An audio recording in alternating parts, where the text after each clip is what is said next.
telah melakukan suatu percobaan untuk melakukan suatu kejahatan.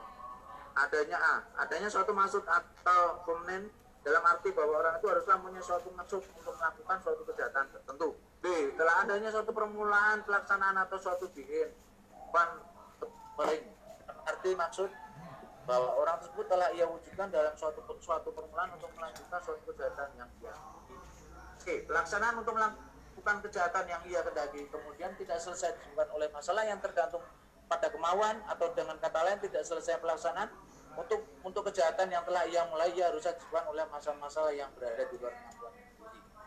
Menimbang bahwa maksud disebut dengan bahasa frasa aslah ataupun atem, jadi maka tidak harus memenuhi seluruh syarat-syarat dalam diri bahasa mana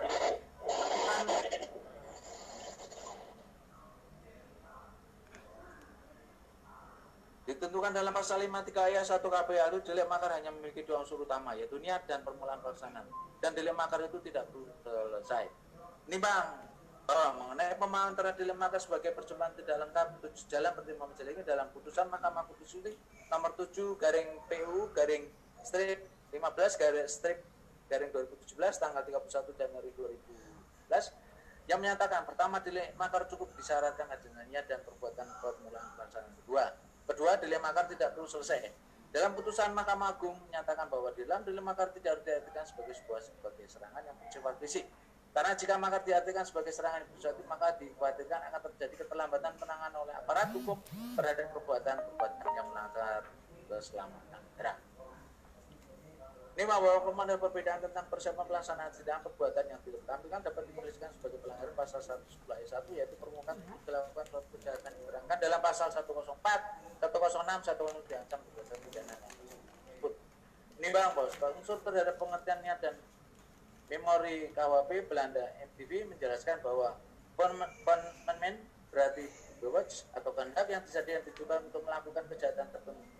Sedangkan unsur permulaan pelaksanaan menurut ajaran panel tentang permulaan pelaksanaan perbuatan apa yang dianggap sebagai pelaksanaan perbuatan yang apabila perbuatan tersebut dikehendaki yang kuat dari melaksanakan perbuatannya. Menimbang bahwa berdasarkan keterangan saksi, keterangan terdakwa serta barang bukti dan juga bukti surat nomor 125/9/2006 LDVICC PNG tanggal 26 September 2009 yang diajukan menurut fakta-fakta sebagai berikut. Bahwa benar bahwa terdakwa pada pelaksanaan aksi demo pada hari Senin tanggal 19 2000 adalah sebagai koordinator lapangan umum dan sebagai penanggung jawab kegiatan demo BEM sekota Jayapura. Dan sedangkan aksi demo jilid 2 hari Kamis tanggal 29 Agustus 2009 saat itu tidak terlibat secara langsung dalam posisi rapat maupun pelaksanaan demo tersebut. Bahwa benar pada hari Minggu tanggal 18 Agustus 2009 sekira pukul 12 WIT terdakwa menghubungi melalui telepon yaitu menghubungi Ketua BEM USTJ yaitu saksi Alexander Gobay, Ketua Cipayung untuk menyampaikan agar kita kumpul diskusi karena rencana besok Senin kita mau demo berkaitan dengan kasus. Selanjutnya teman-teman menyarankan agar terdakwa buat surat pemberitahuan terlebih dahulu kepada polisi. Selanjutnya dilaksanakan rapat sore, maka terdakwa saat itu langsung membuat surat dengan mencantumkan dalam surat-surat sebagai korlap. Sudah ada terdakwa sedang menunjuk terdakwa ditanggung pada Ketua Jayapura dan para kota Cipayung. Bahwa sebelum pelaksanaan demo tanggal 19 Agustus 2019 terdakwa memposting melalui akun Facebooknya dengan akun Perikumbo sekira hari Minggu pukul 12 WIT. Terdakwa mengajak kepada masyarakat agar mengikuti aksi demo pada hari Senin tanggal 19 Agustus 2019. Kemudian setelah terdakwa rapat kamus kuncen dan ketika terdakwa pulang ke rumah melewati As 2 dan terdakwa lihat ada selembaran jalan, sehingga terdakwa baca di mana selembaran tersebut bersih monyet-monyet turun jalan menentukan nasib diri tujuan demo ke kantor MRP yang akan dilaksanakan pada hari Senin tanggal 19 Agustus 2019, di mana selembaran tersebut telah ditandatangani oleh saudara Agus Kosai sebagai Ketua KNDP Pusat. Kemudian dibuatku dengan nama grup Monyet Pelawan. Di dalam grup bahasa tersebut mengajak untuk melakukan demo hari Senin tanggal 19 2019.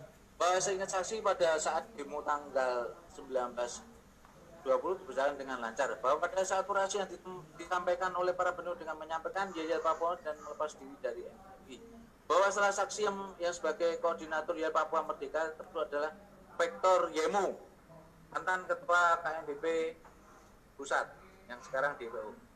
Bahwa kelompok yang ikut melakukan aksi demo pada tanggal 19 Agustus 2019 dan pada tanggal 29 Agustus 2019 adalah dari kelompok mahasiswa masyarakat Papua dan kelompok KNDP, di di mana jumlah massa ikut dalam aksi demo tanggal 19 2019 dan tanggal 29 kurang lebih 1.000 orang.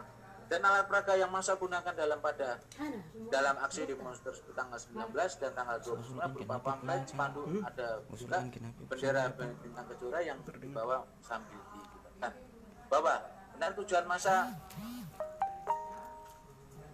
melakukan aksi demo pada tanggal 19 Agustus 2019 adalah menolak aksi rasisme yang terjadi di Surabaya terhadap mahasiswa Papua, dan dalam aksi demo itu juga massa menuntut untuk upaya Papua Merdeka. Dan juga pada tanggal 29 Agustus 2019 massa melakukan aksi demo dengan tujuan untuk menolak rasisme dan untuk menentukan nasib dari Papua atau menginginkan Papua Merdeka, di mana pada saat aksi demo tersebut terjadi tindakan anarkis berupa pengerusakan dan pembakaran.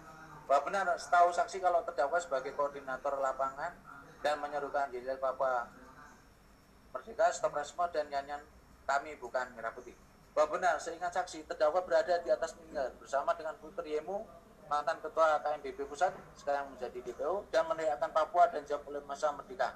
Selain itu, mereka juga menyampaikan orasi stop rasisme di Surabaya, rasisme di Surabaya.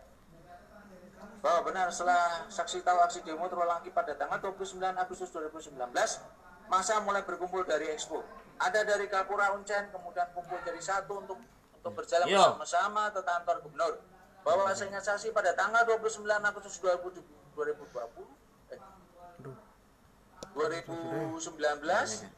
masa pendemo lebih banyak daripada aksi pada tanggal 19 2019.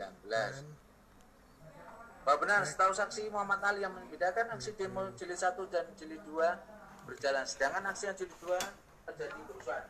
Bahwa benar, setahu saksi Papua,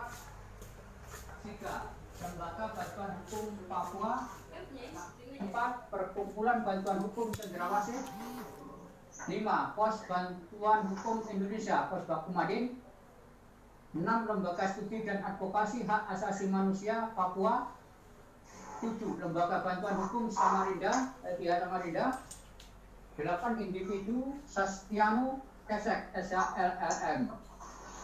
Terdakwa ditahan di rumah tahanan negara sejak tanggal